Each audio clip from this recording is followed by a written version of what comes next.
ያማን በጸጥና በቁጭት ፌሬን እንደ ቀድሞ ወደ ራሱ ለመመለስ በጣም ብዙ ጥረት አድርገዋል። ያማን በድጋሚ ዛሬ ማታ ፌሬን እጅግ በጣም እየተለማመጣትና እየለመናን ነው። ያማን አሊያናን ካገባ በኋላ ምንም ሰላም የለውም። በዛ ላይ ተጨምሮ የእሱ የገዛ ወንድም ፌሬና ያማን የነበራቸውን ግንኙነት በጭራሽ አያውቅም። ፌሬን ብትሆን ከያማን እንዳረገዘች በጭራሽ የሚያውቀው ነገር የለም። ግን እንደዛም ቢሆን ላግባሽ ብሏታል። ልጁ ሲወለድ አባት እሆነዋለሁ ብሏት የዋህነቱን ጥሩ ሰው መልካምነቱን አሳይቷታል። በአንድ በኩል ያማን ግን ፌሬን ማጣት አይፈልግም። ስለዚህ ለመናት፣ እጅግ በጣም ተለማመጣት። በምትሄድበት እየሄደ እባክሽ አንድ ጊዜ ተረጅኝ እያለ ነበረ። እሷ ግን አሻንጉሊቱ መሆን እንደማትችል ድጋሚ እየነገረችው ነው። ያማን አሁን ሊጠጣ የሆነ ቤት መጣ።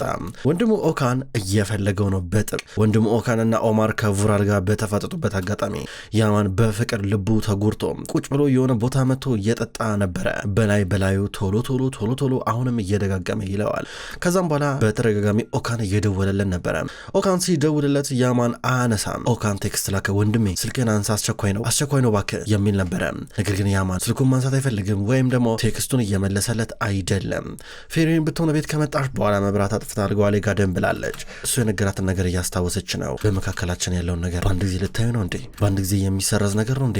ፌሬን እናንቺ እኮ ብዙ ነገር እኮ አሳልፈናል እኮ፣ እባክሽ እንድትሰሚኝ እንድታይ እንፈልጋለሁ። ልክ እንደ ልጅነታችን ተመልከችኝ ቀለበት እያላ ነበር። በልጅነቱም ለእሷ ለማድረግ ብሎ ያስቀመጠውን ቀለበት ሁሉ ሊያደርግላት ድጋሚ እያሳያን ነበረ። ነገር ግን እሷ ይህ ምንም አልሳባት ወስናለች። በሌላ በኩል እነ ኦካን ተመልሰው ቤት መጥተዋል። ዛሬ ማታ ሾፌራቸው ሜሌክ አሁን በነ ቡራል ተይዞ የሆነ ነገር ሊያደርጉት እንዳለ ኦካን ያውቃል። አሁን ኦካን ተጠርፎ ከቤት እየወጣ ነበረ። እየተጣደፈ እያለ ድንገት ነበረ አቴሻ አየው። ወዴት ነው በዚህ ሰዓት የት ነው ችኮላው እያል ነበረ። ምንም ጓደኞቼ ላገኝ ብዬ እያል ነበር። ጓደኞችን በል እንግዲህ ረጋ ብለን ራሽ ተጠንቀቅ እያለው ነበረ። አቴሽ ግን አላመነው። ኦካን ሞተር ሳይክል ላይ ወጣና በፍጥነት ከቦታው እየሄደ ነበረ። ነገር ግን አሁንም ቢሆን አቴሽ አላመነው። ኦካን አሁን እየመጣ ያለው እነ ቡራል ሜሌክ ወደ ያሰሩበት ቦታ ነበረ። ሜሌክ አሁን እጆቹ ታስረዋል። ቡራልና የሱ ቅጥረኛ በርቀት እያዩ ያወራሉ። ወንድሜ ታዲያ ስታዩ ልጅ ምንድን ነው ያደረገው እያሉ ነበረ። አለቃኔ እንደሚገባኝ ከሆነ ልጅህን ያጠቃው ከጀርባ መሰለኝ። ሲጀምር ለምን እንደተጣሉ ራሱ አልገባኝም እያለ ነበረ። ጥሩ የሚገባውን ቅጣት ያገኛል እያለ ያወራዋል። ድንገት ኦካን መጣ። ኦካን ሲመጣ ሜሌክን እዚህ ጋር ከሆነ እንጨጋ አስረውት ነበረ። ሁለት ወንዶች ቆመዋል። ከዛ ኦካን ድንጋይ ወረወረ። ሲወረውር ሁለቱ ጠባቂዎች የድንጋይ ድምፅ ወደተሰማበት ቦታ ያመራሉ። ሲያመሩ እሱ ወደ ሜሌክ መጣና እጁን በቢላ እየፈታ ነበረ። ገመዱን እየቆረጠ ወንድሜ ምንም እንዳላረኩ ታውቃለህ አይደል? ምንም ያጠፋው ጥፋት የለም በእውነት እኔ ምንም አላረኩም በቃ እያሉ ነበር። አይዞ ሁሉ ነገር እናስተካክላል አይዞ እያል ነበረ። እኔ ቦራ ላይ ምንም አላረኩም፣ ባላረኩን ነገር እየተወቀስኩኝ ነው ያለሁት። እኔ ምንም ያጠፋውን ነገር የለም ታውቃለህ እያሉ ነበር። አውቃለሁ ለዛ እኮ ነው ላስመለጠ የመጣሁት፣ ምንም እንዳላረክ አውቃለሁ እያለ ገመዱን ፈታለት። ወንድሜ እባክህ ይገሉናል ወይ አንተ አምልጥ እያል ነበር። ኦካን ችግር የለም እያለ እየፈታው ድንገት የሆነ ሰው መጣና ኦካን ላይ ሽጉጥ ደቀነበት። የትም እንዳትሄድ ብሎ እየደቀነበት እነ ቡራል መጡ። ቡራል ከመጣ በኋላ ኦካንን ሆዱን በውጥ እየመታው ነበረ። እስኪ አሁን አንተን ምን ላርገ እስኪ እንደው ምን ይሻለኛል ሲሉ ነበረ። አቶ ቡራል ሜሌክ ለብዙ ጊዜያቶች ከኛ ጋር ለብዙ ዓመት ሰርቷል። አውቀዋለሁ ለእሱ ማንም ሰው የመጉዳት ምንም አይነት አላማን ፍላጎትም የለውም። እምልላለሁ በቃ እሱ ራሱን ከሆነ ነገር ለመጠበቅ ፈልጎ ሊሆን ነው የሚችለው ሲሉ ነበር። እሱን አንተ በምላወቅ ነበርክ በቦታው ሲሉ ነበር። ኧረ አልነበርኩም እኔ በግነ ስማ አየሁ ፈርቷል ስለማውቀው ነው በቃ ምንም ያደረገው ነገር የለም ይለዋል። ድንገት አቴሽ እየተከታተለው ነበረ። እሱን መጣ። አቴሽ በቦታው ደረሰ። አቴሽ ከመኪና እየወጣ ነበር። በርቀት ይህን ነገር እያየ ነበረ። ቡራል ኦካንን እያስጨነቀው ነበረ። በድንገት አስተኝቶ ሊደበድበው ነበረ። ስማ ልጅን ለመግደል የሞከረውን ሰው እኔ ይዤው እንደምንም ብዬ አንተ እንዲያመልጥ ታግዘዋለህ እንዴ ትረዳዋለህ እንዴ እያል ነበር። ድንገት አቴሽ መጣ። ቡራል ምን እያረክ ነው ያለው ይላል። ቡራል ወደ ኦካንን እያነቀው ነበረ። እናንተ ምን እያረጋችሁ ነው ያላችሁት እዚህ ጋር ምንድነው ነገሩ? ወንድሜ ልቀቀው ቡራል ተናግሬ ያለው ወንድሜ ልቀቀው ይል ቡራል እየጠየኩ ነው እያለው ነበረ። ቡራል እንደዚህ ከአቴሽ ማስጠንቀቂያ ቀረበለት። አቴሽ እያስጠነቀቀ ነው። እጁ ላይ ምንም ሽጉጥ አልያዘም። የቡራል ሰዎች ግን ሽጉጥ ይዘዋል። ሽጉጣችሁን ዝቅ አድርጉ ብሎ ቡራል ኦካንን እየለቀቀው ነበረ። አቴሽ ኦካንን ቀለበውና ደህና ነኝ ሲለው ነበረ። ሁሉም ነገር ሰላም ነው ብሎ ይጠይቋል። ደህና ነኝ ወንድሜ እያል ነበር። እናንተ እዚህ ጋር ምንድነው የምታደርጉት? ወንድሜ ምን ያርግህ? ምንድነው ቡራል ምን እየሆነ ነው ያለው እያል ነበረ። ተመልከት ወንድሜ ሁሉን የሆነውን ነገር ይነግርሃል። እኛን ምን ተፈጠረ ብላ ጠይቀን እሺ። በነገራችን ላይ እኛ ራሳችን ስራ ያለብን ሰዎች ነን በሉ ሰዱት እያለ ነበረ። ሜሌክን ከታሰረበት ቦታ እየፈቱ ነበረ። እዚህ ጋር አቴሽ ቆያ እንዴ ብሎ ጣልቃ ሊገባ ሲል እንዳታስበው ለሽጉጥ እየደቀኑበት ነበረ። ሜሌክን አንስተው አንጠልጥለው በቀጥታ ወደ ባህር ዳርቻ እየወሰዱን ነበረ። በሌላ በኩል አሁን ጀሚሌ እና የፌሬ ወንድም ቼቲን ተጠርቷል። ኦማር ነው የጠራቸው። ስልኩ እየተገኘው ያው ከሰራተኞች ቤት ከሜሌክ ቤት እንዳንዱ ነበረ። እየተፈጠረው ነገር ተፈጥሯል እንግዲህ እያለ ኦማር ይናገራል። ምንድነው ነው አለቃ ማለቴ አቶ ቭራን የሚያበሳጭ ነገር ሜሌክ ምን አድርጎ ሊሆን ይችላል ምንድነው ሲለው ነበረ። አይ ሜሌክ ከአንደኛው ጋርድ ጋር ትንሽ ተጨቃጨቀ እና አቆሰለው ብሎ ተናገረማ። ሜሌክ እኮ ለራሱ በእግሩ መራመድ የማይችል ምስኪን ሰው እኮ ይላል። ዝም በል አደረገው እያልኩ እኮ ነው ታዲያ ምንም የምትከራከረው ሲለው ነበር። ጀሚሌ ደግሞ በህይወት አለ ግን ትላለች ትክክለኛ ነገሩን እሷ ታውቃለች። ወደ ጀርመን ልልከው ነው ጀርመን ይሄዳል ሲል ነበር ኦማር። እዚህ ጋር ተመስገን እህቴ ጀሚሌ ያየሽ ሁሉም ነገር ሰላም ነው እያላ ነበር። እዚህ ጋር ቼቲን በነገራችን ላይ ከባድ የገንዘብ ዕዳ አለበት እዚህ ሀገር የተበደረው። እኔ ወደ ጀርመን እንዲያመልጥ አድርጌዋለሁ። ከዚህ በኋላ አይመለስም። የራሱ ችግር ውስጥም እኛንም ችግር ውስጥ አይከተንም። እሺ ስለዚህ እዛ ዘመዶቹ አሉለት እዛ ሄዷል ብሎ ተናገረ። ሻለቃ ያልከው ይሆን ይላል እዚህ ጋር ቼቲን። ከዛም በኋላ ከጀሚሌ ጋር ሆኖ ራመድ ይላል። እሷ እያለቀሰች ነው። ያማን ብዙም አልቆየም መጣ። እንደምን አመሸ ያማን ይሉታል። ከዛ ኦማር ድንገት አየው። አጀረው እንዴት ነው አንተ አዲስ ሙሽራ አይደለ እንዴ? ነገር ምንም አልተመቸም አልተስማማም ልበል ጭራሽ እየተንገዳገርክ ትመጣለህ እንዴ ይላል። አይ ትንሽ ደካክሞኝ እኮ ነው አያቴ ደህና ደርበል በቃ አለው። እሺ ደህና ደር ልጄ ይለዋል። ያማን ወደ መኝታ ክፍሉ እየገባ ነበረ። እነ ቡራል ቼቲን ጀርባ ላይ አድርገው ወደ ማል ወሰዱት። ከወሰዱት በኋላ ኦካን እና ቲሽ እዚህ ጋር የጮናቸው ችግር እንዳይፈጥሩም ከዛ በርቀት ይሄን የሚመለከቱት እነ ቡራል ናቸው። ቼቲንን እንዲሁ እያየ እስከነ ህይወቱ ነበረ ባህር ውስጥ የጨመሩት ጉሉ ድንጋይ አድርገው እዛ ውስጥ ከተቱት። ከዛ በኋላ አሁን እዚህ ጋር እነ ኦካኔን በርቀት እየተመለከቱ አቴሽ ድንገት ተነሳበት።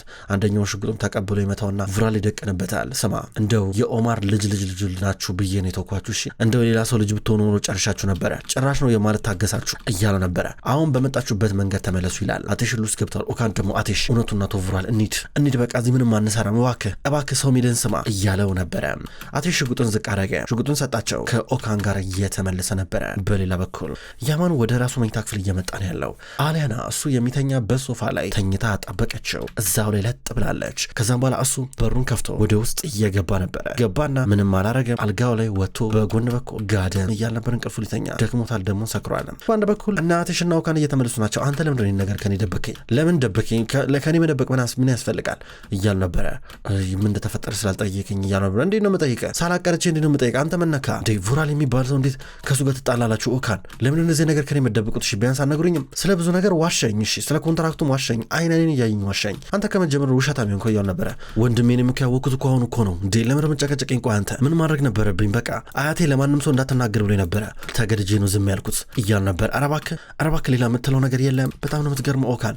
እንዴ ሌላ ምንም ያለ ነገር የለም? አንተ ታውረሃል እንዴ? እንዴት አልነገረኝም እንዴ? ቢያንስ እንዴት አያት ሲጀመር ሜሌክ እንዲሞት ይፈቅዳል እያሉ ነበረ። እኔ እንግዲህ ላድነው ሞክሬያለሁ ወንድም ሜሌክ አታይም እንዴ? ከዚህ በላይ ምን ላደርግ ልትፈልጋለህ እያሉ ነበር። እንዲህ እየጨቃጨቁ መንገዳቸውን ቀጠሉ።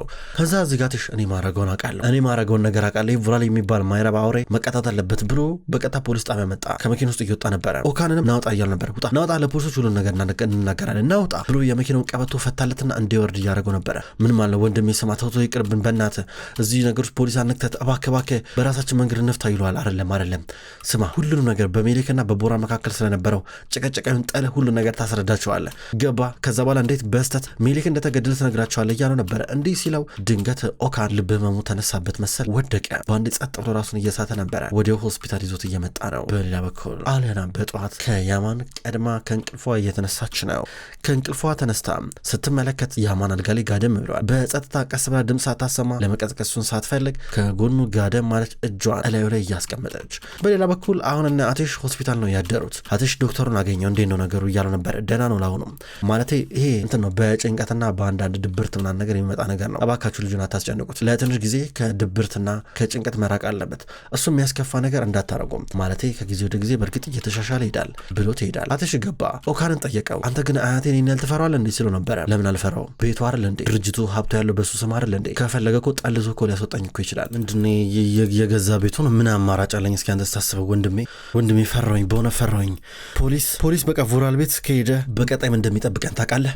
ለእኛም ነገሮች በጣም አስቸጋሪ ነው የሚሆንብን ወንድሜ እኔ ምንም ችግር እንዲፈጠር አልፈልግም። በቃ ማለቴ እኛም ሳናስበው የወንጀል ተባባሪ እየሆነ ነው ዛግ የሆነው ነገር ሲሉ ነበረ። እንዴ አንተ ግን ቀደም ብለህ ታውቅ ነበር አለው። ባቅስ የቻልኩትን ነገር አድርጌያለሁ ብሎ እያለቀሰ ነበረ። እዚህ ጋር ኦካን እባክህ ቃልን ስጠኝ፣ በጭራሽ ሌላ ነገር እንዳታረግ ብሎ አቴሽን ቃል እያስገባው ነበረ። በራሳችን መንገድ እንፈተዋል እያለው ነበረ። በሌላ በኩል ፌሬ ቤት ውስጥ ናት። እስካሁን ድረስ አቴሽ እየደወለላት አይደለም። ድንገት ነስሬ መጣች። እየጠቀቻን ነበረ ስለ ሁኔታው። አንቺ ግን ከማን ጋር አንድ ላይ ሆነሽ እንዴት ነው ደግሞ ከአቴሽ ጋር አንድ ላይ መሆን የቻልሽው ብላ ጠቀቻን ነበር። ተይኝ ስለዚህ ጉዳይ ማውራት አልፈለገም ብላ ተመልስላታለች። ጀሚሌ በሌላ በኩል እንደደነገጠች ከደረጃ እየወረደች ኦካን እንዲሁም አትሽ ወደ ቤት እየመጡ ነበረ። ጀሚሌ ሄደችው ወደ ኦካን መኝታ ክፍል ነበረ። ኦካን ተኝታል ብላ የጠየቀችው ነበር። አትሽ ኦካን እንደገፋ አድርጎት ወደ መኝታ ክፍል ይዞት እየመጣ ነበረ። ጀሚሌ ደግሞ ኦካን ተነስታል እያለች እየተጣራች ነው። ብትጣራ በጭራሽ ማንም የሚከፍትላት የለም። ከዛም በኋላ በሩን ከፍታ ገባች። ኦካን የት ሆነ ነው? ወይኔ አልጋው ጭራሽ እንትን አላለም አላደረም እንደዚህ። ኦካን ሽንት ቤት ሆነ ነው እንዴ ብላ የጠየቀችው ነበረ። ከዛም በኋላ ምንም ነገር የለም። ድንገት በር ተንኳኳ። ኦካንና አትሽ እየገቡ ነበር ወደ ውስጥ። ቶሎ ብላ በበረንዳው በር ወጣችና ተደበቀች። እዚህ ጋር አትሽ ለኦካን በልበል ይሄን ነገር ውሰድና መድኃኒቱን ተኛ፣ እሺ በቃ ብተኛ ይሻላል እያሉ ነበረ። ኦካን መድኃኒቱን ተቀበለ። እሺ ልረፍ እያለው መድኃኒቱን ከዋጣ በኋላ ጋደም እያል ነበር። ድንገት ነበረ ጀሚሌ መጣች። ጀሚሌ በሩን በርግዳ ቶሎ ብላ በመስኮት በኩል ስትገባ በስማም አንቺ ጀሚሌ አስደነገጥሽኝ፣ ምን ሆነሽ ነው አንቺ አብደሻል እንዴ እያለ ነበር። አስደነገጥሽኝ ብሎ ከው እያለ ነበረ። ምን ያስደነግጣል አንተ? ምን ያስደነግጣል? መንፈስ ያየ እኮ ነው የምትመስለው እንዴ ምን ሆናል እንዴ? እንዳየው ከገባ ወደ ውስጥ ምን ሆናል አንተ? ምንድን መድኃኒት ምትጦ እያለችው ነበረ። አብጃለሁ ተይኝ ብቻዬን ልበድበት አንቺ አትበጥብጪኝ በቃ ብቻዬን ጨርቅ ልጣልፍ ብቻዬን ፌስታል ልቀምተኝ በቃ ያን ነበረ። ሜሊክ አመለጥ አይደለ አቶ ማርኮ ትናንትና ነገረን እኮ ጀርመን እንደሄደ። አንተ ግን እንዴት አልነገረኝም? እንዴት ደበከኝ ስትለው ነበረ። እውነቱን ለሞት ትፈልጊያለሽ እህቴ ጀሚሌ? ትፈልጊያለሽ? ምን እየሆነ እንዳለ ሜሊክ ሞቷልሽ እያለ ነበር። ኧረ አይሆንም ትለሽ ሞቷል በቃ ይሄ ነው እውነቱ። ሌላ ምን ትፈልጊያለሽ? ምክንያቱም vural ሲላታ አይሆንም ስትለው ነበረ። vural ባር ውስጥ ጣለው እዛው ገደሉት በቃ እያላ ነበረ። እሷ አይሆንም ብላ እያለቀሰች ነበረ። ለምን ያላደንከው እያለችው ነበር። ለምን አላደንከው ብላ ስገፈተረው ሞክሬ ነበረ ያለሞከርኩ መስሎሽ ነው? ተይኝ በቃ ሴትዮ ተይኝ በቃ እኔም መውቀስ አቆሚ። እኔም መጀመሪያ ከመውቀስሽ በፊት ራስሽን ተመልከቺ። እኔም ብትይ ነው የሚሻልሽ እያለ ነበረ። ከዛ በኋላ ውጭልኝ እያለ ነው። ተጨቃጨቆ ቶሎ ብላ እንድትወጣ እየነገራን ነው። አፏን ይዛ እያለቀሰች ወጣች። እሱ ሊተኛ እየሞከረ ነበረ። በሌላ በኩል ፌሪ አትሽ ልታገባው ስለሆነ ቼቲን ወንድሟ እየተንከባከባን ነው። ነይ ቁጭ በይ ቁርስ ብይ እያላት በግድ አሳምኖ ያስቀምጣታል። ከዛም በኋላ አሊያና ደግሞ አሁንም ቢሆን ከያማን ጋር ተኝታለች። ከዛ ያማን በድንገት ነበረ ከእንቅልፉ ነቃ። ሲነቃ መንፈስ እንዳየሱ ተስፈንጥሮ ካልጋው ተነሳ። ምን ሆነሻል እያለ ነበረ። ምን አረኩ የኔ ፍቅር እንደኔ እኮ ዝም ብዬ እኮ አልጋ ላይ እኮ መጥቼ ከጎኔ የተኛሁት ምን አጠፋው? ችግሩ ምንድነው እያለችው ነበረ። እንደዚህ ብለሽ አታናግሪኝ ለምን ነው ድልሽ የምትሞክሪ በባዶ እያለ ነበር። የምንድነው በባዶ ድልን የምሞክረው? ያማን ለምዶ እኮ ብዬ እኮ ነው ማለቴ ምን ችግር አለው አብረን ብንተኛ ብላ ፊቱን ስነካው አትንኪኝ በቃ አልፈልግም እያለ ነበረ። በአሪፉ እኮ ተኝተሃል እኮ አብረን ተኝተናል። ምንድነው አልገባኝም ለምዶ ደስተኛ አልሆንከው ምንድነው ይሄ ሊሆን ይችላል እንደ እያለችው ነበር። አትንኪኝ አልፈልግም በቃ እኔና አንቺ ባልና ሚስት ልንሆን አንችልም ይሄን ታረጂ በቃ አልፈልግም እያለ ነበረ። ለምን ነው የምንረዳው እናንተ ለምሮ ባልና ሚስት የማንኖረው ምንድነው ችግሩ እያለችው ነበረ። ለመረዳት እየሞከረች ነው። ያማን ግግም እንዳለባት ነው። ሂጂልኝ በቃ እያለ ነበር። የነ መሄዱ ስትለው ነበር። አላቅልሽም ልብስሽን ይዘሽ ከዚህ ሂጂልኝ እያለ ነበረ። ምን ማለት ነው ትላለች። ተይኝ በቃ ብሏት ጥሏት ይገባል። አሪያና አሁንም እታገሷለሁ እያለች ነው። በሌላ በኩል ኦማር ቤት ውስጥ ያለው ቡና እየጠጣ ነበረ። በድንገት vural ደወለለት።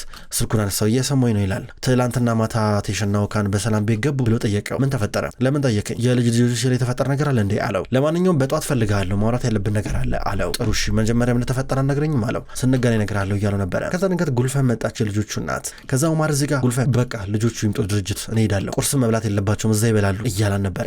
አትሽ ቁርስ ሊበላ ተቀምጧል። ድንገት ጉልፈን መጣች። ከዛም በኋላ እያወራችሁ ነበር አንዳንድ ነገር። ከዛ ብዙ አልቆዩም። ሌሎቹ መተው ቁርስ ሊበሉ ናቸው። ነገር ግን ያማን ወደ ኦካን ክፍል ሄደ። አንተ በእናትህ በሩን ዝጋው ብርሃን አልፈልግም ራሴን እያመኝ ነው እያሉ ነበረ። ያማን ከዛ እዚህ ጋር ደህና አይደለም እንደ ሲለው ትናንትና ስደውልልህ ነበረ ለምን ስልክህን የማታነሳው እንዴ ነው ጥግብ ግን ያልከው? ትናንትና vural አያቴ በመካከላቸው የነበረውን የቢዝነስ ስምምነት አፈረሱት።